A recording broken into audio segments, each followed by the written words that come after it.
এর ফাঁকে অনেক দর্শক ছিল, সবাই পালিয়ে গেল। আপনাদের মাঝে উনি বলছেন, তুমি তো ভগবান, আমাকে উদ্দেশ্য করে বলছে যে তুমি গান করতে এসেছো আর আমি বাদাম বিক্রি করতে এসেছি। আমার মনে হয় তোমার বাদাম বিক্রি করাই ভালো। এই দেখো মেলা চলছে, বাদামের দোকান করলে ভালো চলতো, বুঝতে পারছেন? ভুবন বাদ্যকর কে কটা বাদাম বেচেছে, ওই যে বলছে না, পাইয়ে তোরা হাতের চুড়ি সিটি গোল্ডের চেন, নাকি বললো না টাকা, তবে দিয়ে যাবেন সমানে সমানে বাদাম পাবেন, কাঁচা বাদাম আমার কাছে নাই গো বুবু ভাজা বাদাম। ওই বুবু বলেছে বলেই তো চালু হয়ে গিয়েছে, যদি বোন বলতো তাহলে হইতো না।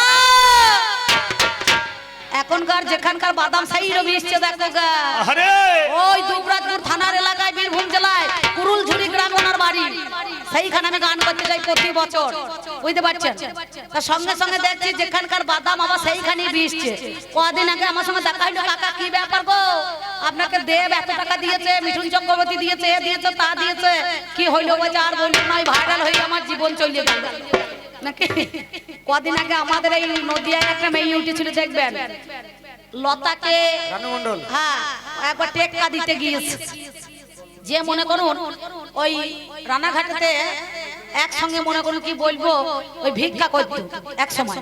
তো দেখছি কদিন আগে গান একটা চালু হয়েছিল, ছেলেরা মোবাইলে রিংটোন না কলার টোন কি বলছে সব দিয়েছে, হরে কৃষ্ণ নাম দে, তা না করিয়ে তেরে মেরে কদিন চলছিল না, তেরে মেরে প্রেম কাহিনী, বাবারে এদের যা প্রেম।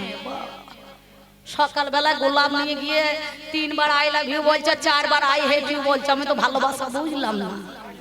আস্তে গোলমাল করুন না, গোলমাল করলে পরে বিপদ হয়ে যাবে নাকি বলছে। তোমার ভগবান ভূমিকায় দাঁড়িয়েছিলাম আমি, সেই কটা কথা ভক্তকে বলেছিলাম, ভক্ত তুমি নিঃস্বার্থ ভাবে ভগবানের জন্য কি তুলে রেখেছো তুমি বলতে পারো? কি তুলে রেখেছো ভগবানের কাছে? সুখের সময় ভগবানকে সবাই চায়, কিন্তু দুঃখের সময় সবাই চায়, সুখের সময় কেউ না চায়, নাকি বলছেন? হ্যাঁ, এর উত্তরটা পেয়েছেন? কে 50টা টাকা দিলেন গো, হাত তুলুন তো, কে দিয়েছেন 50 টাকা? জাজ ভাই বলে দিলেন না চেনা শোনা আছে পুরোহিত বলে দিলেন? কে দিয়েছেন আমি তো বুঝতে পারলাম না। বেশ বেশ, এর গান শুনে দিলেন নাকি ভালোবেসে দিলেন, না চেনা জানা বলে দিলেন নাকি? টাকা তো খুব দিয়ে দিলেন 50 টাকা। একে টাকা দিয়ে কি হবে কি? এখনই বেকার 5 কলকে গাঁজা কিনে ফেলাবে, বুঝতে পারছেন? সব শেষ করবে। ভগবানকে দিলে লাভ হবে নাকি মা? তোমরা গান শুনছো তো না ঘুমুইছো? ঘুমিও না, কি হয় দেখো। এই দেখো আমি এই পালাটা বুলিয়ে নি 1 ঘন্টা, তারপরে মিলন গীতি হবে। এই মিলন গীতি না শুনে যেন কেউ বাড়ি চলে যাবেন না। তাহলে আমি ব্যক্তিগত অম্বিকা বলছি, আপনাদের 10 দিন ধরে মিলন হবে না, বুঝতে পারছেন? হ্যাঁ হাসি দেখো বাবারে, মুখ তো ঝরছে তো। তা আমি কি বলবো? কি হলো কি হলো? আমি কি বলবো বলুন দেখিনি, কি বলবো? ভক্ত হয়ে ভগবানকে যে আলোচনা করছে, বলছে খিচিবিচি করে দিয়ে গেল। ভগবান কি খিচিবিচি লোক? ভগবান খিচিবিচি লোক? ভগবান নিষ্ঠা চাই, ভক্তি চাই। কার ভক্তি? না ভক্তের ভক্তিতে ভগবান আসে, নাকি বলছেন? চতুর্বর্গে যখন অধর্মের গ্যালারি হয়, ধর্মরূপে ভগবান বিরাজ করে এই ধরায়, এই বিরাজ করতে সেই ধরার বুকে। সেই জন্য আমি তোমার কাছে কটা কথা আলোচনা করেছিলাম। উনি বলেছেন ভালো, আপনারা শুনলেন ভালো, আমিও শুনলাম। বেশি আলোচনা করে লাভ নাই, কারণ যার যেমন ভাব তার তেমন লাভ, নাকি? যে যেমন ভাবে বলতে পারে আর যে যেমন ভাবে মানে করতে পারে, কিছু মনে করেন না। আস্তে আস্তে এক ভদ্রলোক স্কুলে মনে করুন ছেলে পড়ায়, বুঝতে পারছেন? এই প্রাইমারি স্কুলে। তো প্রাইমারি স্কুলে ধরুন মাস্টারি করে, মাস্টারি করতে করতে করতে করতে একদিন এসআই মানে ইন্সপেক্টর এসে গিয়েছে। ছেলেরা দেখতে জিজ্ঞাসা করছে, বলছে কে কতগুলা ছেলে পড়ে আর কেমন করে লেখাপড়া হয় একটুখানি জানবো। বলে বেশ ঠিক আছে। তা একটা মদন বলে ছেলে, এর মতন এইরকম একটা ভক্ত, মদন বলে ছেলে মাস্টারমশাই জিজ্ঞাসা করছে, আচ্ছা বাবা তোদেরকে ঠিক মতো খাবার দাবার দেয় তো? ঠিক মতো ডিম দেয় তো? বলে হ্যাঁ দেয়। কটা করে দেয়? বলে সপ্তাহে একদিন ডিম, একদিন মাছ, একদিন মাংস, আর মনে করুন কদিন নিরামিষ। বলে বেশ ঠিক আছে। তা বাবা তোরা কেউ বলতে পারবি একটা কথার অনেক রকমের মানে হয়? তা সে মদন বলে ছেলেটা সে জানলার বাইরে দাঁড়িয়েছিল। সে তখন জানলার ভেতর দিয়ে বলছে, স্যার আমি বলতে পারবো? বলে কি তুই পারবি? বলছে কে তুমি বাবা? বলে আমি হলাম মদন। বুঝতে পারছেন, পাড়া ছেলেরা আমাকে ভালোবেসে ডাকে মদ না, বুঝতে পারছেন? তা বলছে বেশ ঠিক আছে, তা তুমি বলতে পারবে একটা কথার অনেক রকমের মানে হয়? বলে হ্যাঁ বলতে পারবো। তা বলে বেশ ঠিক আছে, ভিতর দিয়ে এসো। ভিতর দিয়ে এসে সঙ্গে সঙ্গে দাঁড়িয়ে মাস্টার মশাই বলছে, কই বলো দেখি বাবা একটা কথার অনেক রকমের মানে। বলে মাস্টার মশাই এই ধরুন মাথার কেস, মানে এর নাম হচ্ছে চুল, নাকি বলছেন? এটা তো একটাই জিনিস নাকি গো? বলে বেশ ঠিক আছে। বললো এইবার ধরুন মাথা থেকে আপনি কপালে নেমে যান। বলে হ্যাঁ কপালে নামলাম। নেমে কপালের উপরে কি আছে? চোখ। আর চোখের এই উপরটাই মানে কপালের নিচে চোখ, আর চোখের উপরটা কি আছে? ভুরু। তাহলে এটাও কয়েকটা তালগুচ্ছ কেস, এর অপর নাম ভুরু। বলে হ্যাঁ। বলে বেটা ছেলে থাকলে পারে এটা কি? এই ভুরু থেকে নিচে নামুন, এটা কি? বলে মোচ। বলে এটা কি? কয়েকটা তালগুচ্ছ কেস, তাহলে এর একটা অপর নাম আছে, একে বলা হয় মোচ। বলে হ্যাঁ মোচ, ঠিক আছে। বলে এইখানে ধরুন দাড়িতে নামুন। বলে হ্যাঁ এটাও দাড়ি, তাহলে এটা কি? কয়েকটা তালগুচ্ছ। বলে হ্যাঁ এটাও কেস, তাহলে এর অপর নাম দাড়ি, নাকি বলছেন? নামতে নামতে নামতে বুকের কাছে যে হাত দিয়েছে, আর এসআই বলছে ওরে মদন যা নামার নেমেছিস এর থেকে যেন নিচেই আর নামতে যাস না, বুঝতে পারছিস? আমার ভগবানকে দাঁড়িয়ে ভক্ত সেই রকম প্রশ্ন করতে চাইছে। জিজ্ঞাসা করো দেশের যখন রাষ্ট্রপতি চলে যায় তার তখন পাসপোর্ট লাগবে? লাগে? ভিসা লাগে? তার মনে কোনো নাম্বার প্লেট লাগবে? গাড়ির নাম্বার প্লেট লাগে? এ কত বড় মুনাগাটা দল বলতে হয়, বুঝতে পারছেন? বলছে ভগবানের নাম করে সব ভক্তরা তৈরি যায়, কিন্তু তুমি কার নাম করে তৈরবে? ওরে আমার একটা নামের লোক আছে, সে কথা আমি তোমার কাছে বলবো নয় তুমি শোনো। যে কথা তুমি বলেছো আলোচনা সব করে দেবো আজকে। আপনাদের মনে করুন এই লেনদেনের মাঝখানে নাই করতে না। কোথা গেল সাধন দা? চলে এসো, দেরি করুন না। কলিযুগের মানুষের এখন ধৈর্য কম, এদের জনিগত মন আর অন্নগত প্রাণ। তাহলে সেই প্রশ্নটা প্রসঙ্গ তুলেছে, আমি আপনাদের কাছে বলে যাব। সময় চলে যায়, আছেন যত সুধীজন সকলের কাছে আবেদন, বাজাও আমার ঢুলি। এবার দু চারটে কথা কিছু আপনাদের কাছে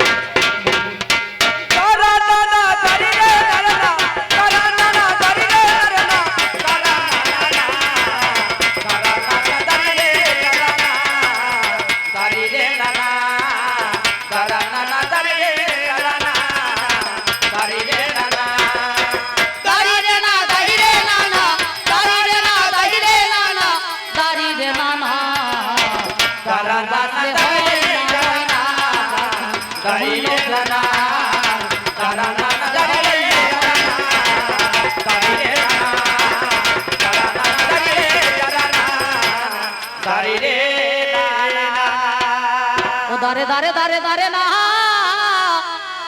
দারা না না না না না না না দারা না না না না না না না না পাতলা কর পাতলা কর। কি বলবো, খুব ভালো বাবা সাউন্ড আর ভাইপো আর খেচাখেচি করো না, খুব ভালো হয়েছে। ওরে জলে থাকলে ঢোরা সে তো হয় না রে জল বোরা, কোন কালে গাধা ঘোড়া হয় না। ওরে পাগলা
আমি হলাম ভগবান।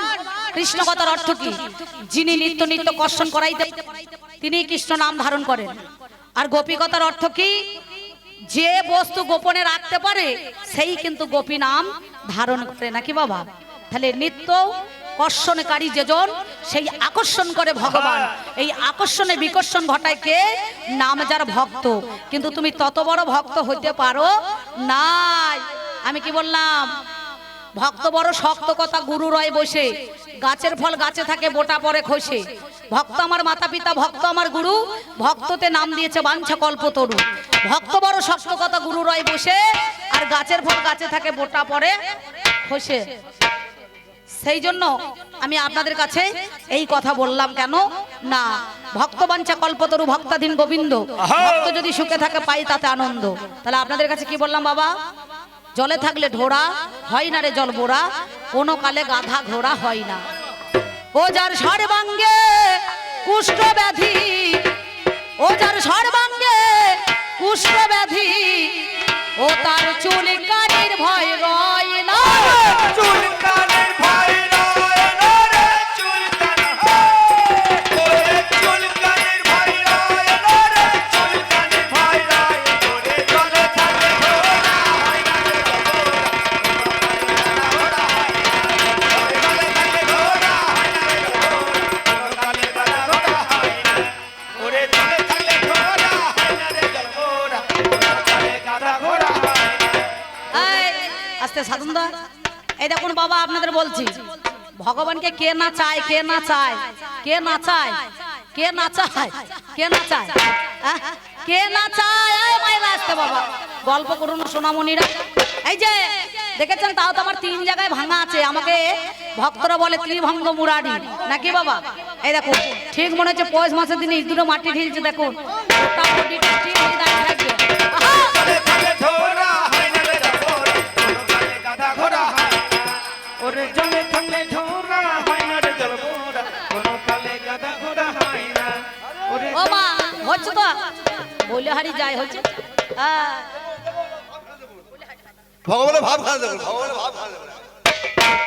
ওরে জলে থাকে ঘোড়া হয় না রে ঘোড়া, কোনো কালে গাধা ঘোড়া হয় না ওরে জলে থাকে ঘোড়া হয় না রে ঘোড়া, কোনো কালে গাধা ঘোড়া হয় না ওরে জলে থাকে ঘোড়া হয় না রে ঘোড়া, কোনো কালে গাধা ঘোড়া হয় না। ওই দেখে যার হয়েছে যথা কাশি, ওরে সে বাজায় না ফুলট বাসি। ওরে যার হয়েছে যথা কাশি, সে বাজায় না ফুলট বাসি। আবার ভক্ত করবে একাদশী, ওই দেখ ভক্ত করবে একাদশী, ওরে তেমন মানান মানাই না। ওরে তেমন মানা মানাই না রে তেমন মানা, ওরে তেমন মানা মানাই না রে তেমন মানা, ওরে জলে থাকে ঘোড়া হয় না রে ঘোড়া, কোনো কালে গাধা ঘোড়া হয় না ওরে জলে থাকে ঘোড়া হয় না রে ঘোড়া, কোনো কালে গাধা ঘোড়া হয় না ওরে জলে থাকে ঘোড়া হয় না রে ঘোড়া, কোনো কালে গাধা ঘোড়া হয় না ওরে জলে ওরে জলে থাকে ঘোড়া হয় না রে ঘোড়া, কোনো কালে গাধা ঘোড়া হয় না ওরে জলে থাকে ঘোড়া হয় না রে ঘোড়া, কোনো কালে গাধা ঘোড়া হয় না ওরে জলে থাকে ঘোড়া হয় না রে ঘোড়া, কোনো কালে গাধা ঘোড়া হয় না। হয় না তা হবে না, হয় না তা হবে না। তুমি এমন কথা বলো না, হয় না তা হবে না। এই এমন কথা বলো না, হয় না তা হবে না। তবে বলতে বলতে নানান কথা আমায় বলে গেল, আপনারা জানি জনে জেনে যান না ভালো, পাগল রে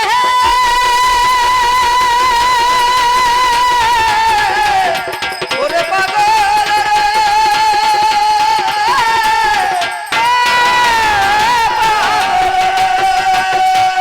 বলে বলে ভগবান তোমারে জানাই, ওরে ভগবানের কি বাবা বউ চুরি হয়?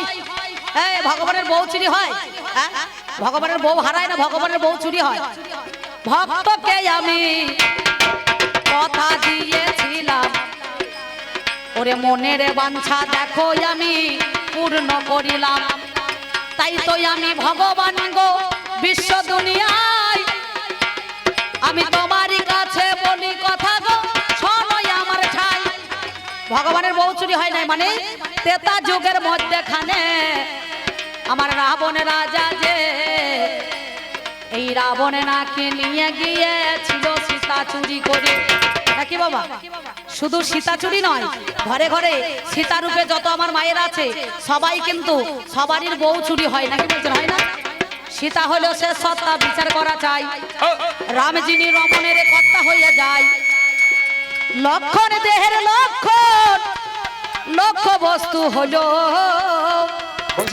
এই দেহকে ধরে সেদ বস্তুকে যে জন নিতে পারে, যে জন রমণ করতে পারে, জানাই কথা মোরে, সেই তো রাম, সেই তো লক্ষণ, বিচার করা চাই। ওরে আমার পাল্লাদারে তোমারে জানাই, তাই কেন সীতাই আমার চুরি হইয়াছিল, তোমার কাছে বলি কথাই আমার কথা মানো, কি বলিব ভাবের কথা তোমারে জানাই। একদিনে রাবণ রাজা তোমার কাছে গাই, কথা দেখো আমার দিয়েছিলাম আমি, সত্যি কথা বলি আজ শোনো গুণমণি, তিলক বিজয়ী রাবণের রাজা গো,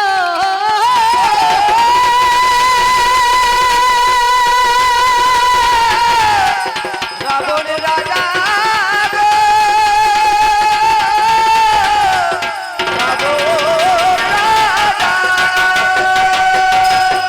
তিলক বিজয়ী রাবণের রাজা, যে ত্রিলোকের রাজা হলো, একদিনে ভগবানকে বলেছিল শোন শ্যাম দুর্বাদল, রাম নামে কামে নাই, কৃষ্ণ নামে মরে, হরি নামে পাপ নাই, জীবগণ সবে তরে নাকি বাবা। একবার রাম নামে যত পাপ হরে, পাপীর সাধ্য নাই তত পাপ করে। তাই তো সেদিন রাবণ আমার বলিবারে যায়, রাক্ষসকুলকে উদ্ধার বাবা করিবে নিশ্চয়, এই রাক্ষসকুল মায়াকুল বিচার করো কেনে, এই মায়ায় পড়ে আছি প্রভু গো আমরা রাক্ষস গনে, তাই তোমায় দেখো উদ্ধার করতে হবে হাই, আমি রাজা হয়ে কথা দিয়েছি প্রজাদের মহাশয়, অন্ন দেব, বস্ত্র দেব, বাসস্থান দেব, আর লঙ্কাটাকে সোনার লঙ্কা ধাম বানিয়ে নেব, কবে তুমি আসবে প্রভু বলো দেখি মোরে, আমি তোমারই কথাই আজকে দেখো বলছি ওগরে ধরে। এবার সেই সময়ে প্রভু আমার বলিতে লাগিল, এই আগে ছাগকে ফেলতে হবে তবে বাঘ শিকারে হবে বলো। যারা দেখবেন শিকারী আগে ফাঁদ পাতে, ফাঁদ পাতে না, কান টানলে তবেই তো বাবা মাথায় আসে, তবে তো বাবা মাথায় আসবে, তবেই তো বাবা মাথায় আসবে, তবে তো বাবা মাথায় আসবে, তবেই তো আমার আনা হবে, তবে তো বাবা মাথায় আসবে। কারণ নাম যার মারিচ, মারিচ তারকা রাক্ষসীর পুত্র সেজন হলো,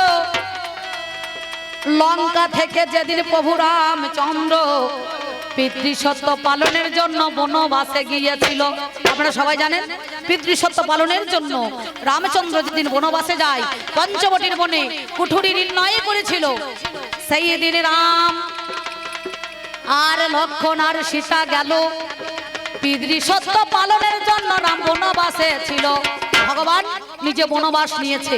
কারণ আমরা কি বলি ব্রহ্মচার্য, গার্হস্থ, বানপ্রস্থ, তবে হয় সন্ন্যাস নাকি বাবা। সন্ন্যাস মানে কি? সমরনাশ, সমরনাশ, এই সমরনাশ করতে হয়, তাছাড়া হবে না। সেই জন্য সংসারকে পরিত্যাগ করে সন্ন্যাসের পথে গ্রহণ করতে হবে। ওরে এমন সময় সেই দিনে দেখো কি বলিব আমি রে, এমন সময় সেদিন দেখো কি বলিব আমি রে, আমার মন দিয়ে শুনে চলো ওরে ভক্ত তুমি রে, শুনে চলো ওরে ভক্ত তুমি রে, অগ্নি আমার গেল চলে, আমার গেল চলে, অগ্নি আমার গেল চলে, অগ্নি আমার গেল চলে, জানাই কথা তোমায় বলে। অগ্নি আমার গেল চলে। তাই সেদিন ওই মারিচকে পাঠিয়ে দিল সোনার হরিণ রূপে। মারিচ গিয়ে পঞ্চবটির বনে কুঠুরির দরজায় বনের মধ্যেখানে তুরুক তুরুক করে নাচানাচি করছে। আর সীতা বলছে, প্রভু ওই সোনার হরিণটা আমাকে ধরিয়ে দিতে হবে। বললো সোনার হরিণ নিয়ে তুমি কি করবে? বলে আমি যেদিন অযোধ্যাতে ফিরে যাব, আমার বোনের আছে সুতকেতু, মান্ডবী, উর্মিলা, আমি সবাইকে উপহার মানে উপঢৌ করে দিয়ে দেব। করে দিয়ে দেব, আমি বলি কথায় আজ প্রভু তোমারে, করে দিয়ে দেব। তাই সেদিন সীতা করেছিল কি, প্রথম পাসপোর্ট ভিসা স্বরূপ হয়ে এই মারিচ গেল, মারিচের পর শূর্পণখা গিয়েছিল, শূর্পণখা দেখে এলো সুন্দর গৌরবর্ণ চন্দ্রবর্ণ দুই ভাই, তার মধ্যেখানে একটা সুন্দর রমণী। সেদিন ওই সীতা লক্ষণের কাছে গিয়ে আর প্রভু রামচন্দ্রের কাছে গিয়ে ওই শূর্পণখা বলেছিল, ঠাকুর তুমি তো জগতের পতি, আমার একবার পতি হও না, একবার পতি হও না, একবার পতি হও, আর একবার পতি হও না, পতি রঘুমণি গো। একবার পতি হও না, রঘুপতি গো, একবার পতি হও। সেই জন্য প্রভু রামচন্দ্র বলল, আমার সঙ্গে সীতা আছে, বলল সীতা আমার ঘরে আছে, তুমি লক্ষণের কাছে যাও। লক্ষণের কাছে গিয়ে বলল, লক্ষণ তুমি আমাকে গ্রহণ করো। বললো হবে না, আমি 14 বছর অনাহারে আছি, 14 বছর নারী মুখ দর্শন করি নাই। বললো সর্বনাশ, তবে সীতা কি তোমার নারী নয়? বলো অবশ্যই, সেটা আমার মাতা, আমি এই নারী নয় রে ভাই, আরেক নারী আছে, এই নারী নিয়ে যায় সেই নারীর কাছে। তাহলে সেই জন্য এই ভক্তের কথা রাখার জন্য সেদিন কি করলো না, ওই জোর করে শূর্পণখাকে মূলর মতো মনে করুন একবারে দাঁত আর কুলোর মতো কান নিয়ে যখন ধরতে গিয়েছিল, লক্ষণ সেদিন করলো কি, বানের দ্বারায় নাক কান কেটে একবারে লঙ্কাতে পাঠিয়ে দিয়েছিল। বুঝতে পারছেন, এই কান আর নাক, নাক হয়ে গেল সুপারি আর কান দুটো হলো পানের পাতা, না কি বলছেন? সেদিন ঠাকুর আমার পাঠিয়ে দিল। এইবার বিভীষণের স্ত্রী নাম যার সরমা হয়, আমার সরমা দিয়ে দেখো শূর্পণখায় কয়, ওই আমার ননদিনী তোমারে জানাই, বলো না গো ভাসুর ঠাকুরকে ওরে হাই, তাই তো আমার যুদ্ধ দেখো বেড়ে ওরে যাবে, বোন কি এই কথা না বলে বাবারে থাকতে পারে তবে। সেদিন আমার রাবণের কাছে চলে গেল, রাবণ দেখছে এইবার সুযোগ দেখো আজকে আমার এলো। তাই প্রজাদেরকে কথা দিয়েছিল, অন্ন বস্ত্র বাসস্থান আর নারায়ণের লক্ষ্মীর যুগল রূপ আমি প্রজাদেরকে দর্শন করাবো, যাদেরকে দর্শন করাবো। ওরে তাই তো মা কালী, ভদ্রা কালী, যাকে যেই মীরাবাই প্রণাম করেছে, এই প্রণামটাকে নেওয়ার জন্য সোজাসুজি ওই ভবতরণী দু ভাগ হয়ে গেছে, ফেটে গিয়েছে। রানা প্রতাপ বলছে এ কি হইলো? রানা প্রতাপকে মীরাবাই বলছে, ঠাকুর আমি তো সর্বপ্রথম স্বামী বলেছি, আমার কোলে আছে গিরিধারীলাল শ্রীকৃষ্ণ, আমি প্রণাম করতে পারবো না, আমি দর্শন করলাম, তুমি তো মানলে না, আমাকে প্রণাম করালে, তার জন্য বিগ্রহ ফেটে গিয়েছে, যাদনে বিপ্র ফেটে গিয়েছে, ভক্তের প্রণামের চোখ রয়েছে। যাদনে বিপ্র ফেটে গিয়েছে। আর আমি হচ্ছি পাওয়ারফুল ভক্ত, আমার প্রণামটা নিতে গেলেও একটু চিন্তা ভাবনা করে ভগবান তোমাকে নিতে হবে। চৈতন্য মহাপ্রভুকে যখন কৃষ্ণদাস চৈতন্য মহাপ্রভুকে ওই কাঁচরাপাড়ার জমিদার রাজা কৃষ্ণচন্দ্র যখন প্রণাম করতে গিয়েছে, ও অন্তরে জেনে নিল এও একটা পরম ভক্ত, তাই কলার পাতাতে নারায়ণের চরণ চিহ্ন দিয়ে মহাপ্রভু থেকে আড়াল দিয়ে নামাবলী ঢাকা দিয়ে ওর প্রণামটা গ্রহণ করেছে। কারণ কি না, ওটা না করলে মহাপ্রভু প্রণামটা নিতে পারবে। এ কারণের জন্য বলছে, ওরে সাধন করে না চাহিরে মনवा भजन करना चाहिए, प्रीति लगाना चाहिए रे मनवा, प्रेम लगाना चाहिए। साधन करना चाहिए रे मनवा, भजन करना चाहिए, प्रेम लगाना चाहिए रे मनवा, प्रीति लगाना चाहिए। प्रेम लगाना चाहिए रे मनवा, प्रीति लगाना चाहिए। साधन करना चाहिए रे मनवा, भजन करना चाहिए, प्रेम लगाना चाहिए रे मनवा, प्रीति लगाना चाहिए। এই তোমার যাহা বলা ছিল অল্পে অল্পে বলা গেল, আর বেশি বলবো না। ভক্তের সঙ্গে ভগবানের পার্থক্যটা দেখো না। আমার প্রণাম নেওয়ার যোগ্য নয়, এটা অহংকার নয়। ভজ ধাতু কীতি করতেই যোগ্য রাখে ভক্ত বলা যায়। তাই সত্যিকারের ভক্তই আমি যদি আজ হব, উপরের ভগবানকে নিচেতে নামাবো, এই আমার প্রতিজ্ঞা হয় না মনে হয়। এই কথা বলে 10 চরণে প্রণাম প্রীতি ভালোবাসা জানিয়ে দ্বিতীয় পালা সমাপ্ত করি। বাবা দেখান দিকে।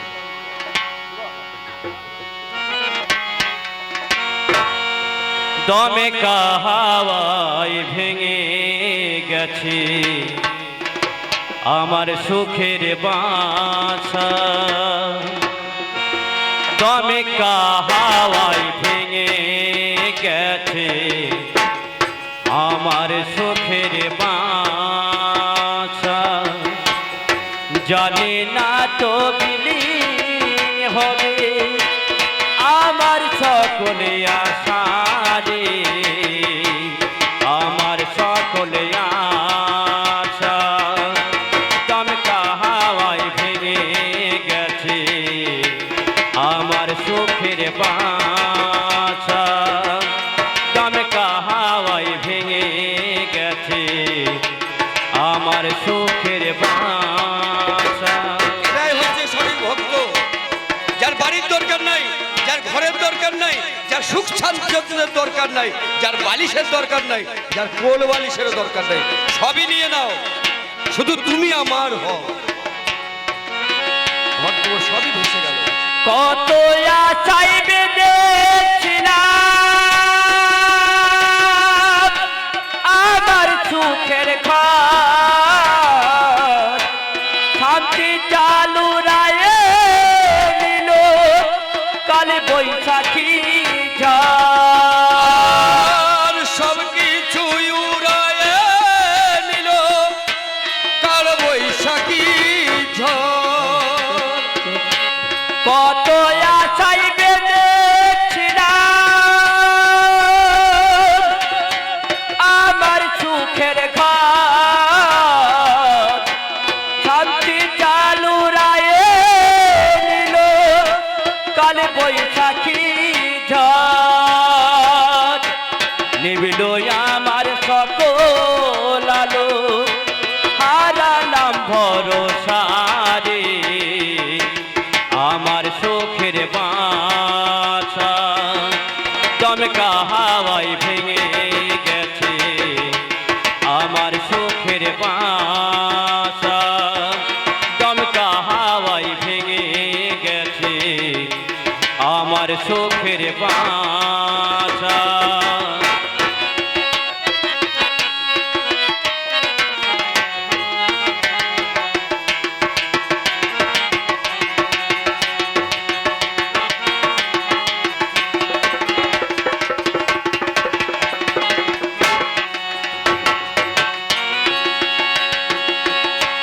ঘর কুটোর মতো আমি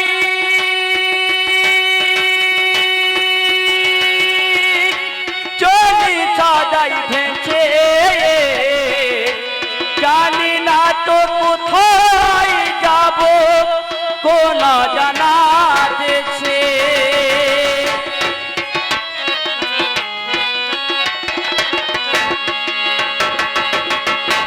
ঘর কুটোর মতো আমি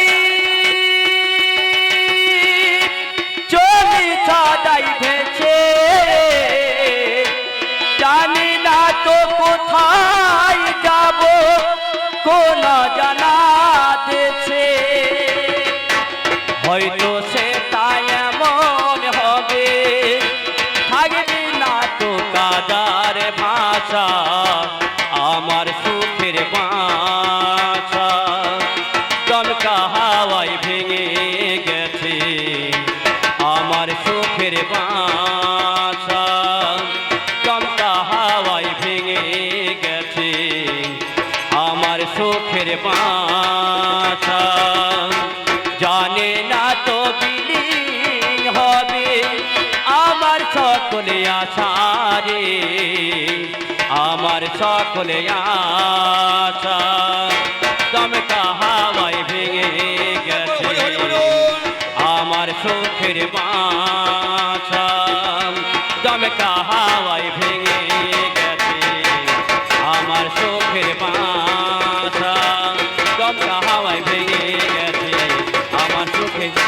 ওরে আমার সুখের বাছা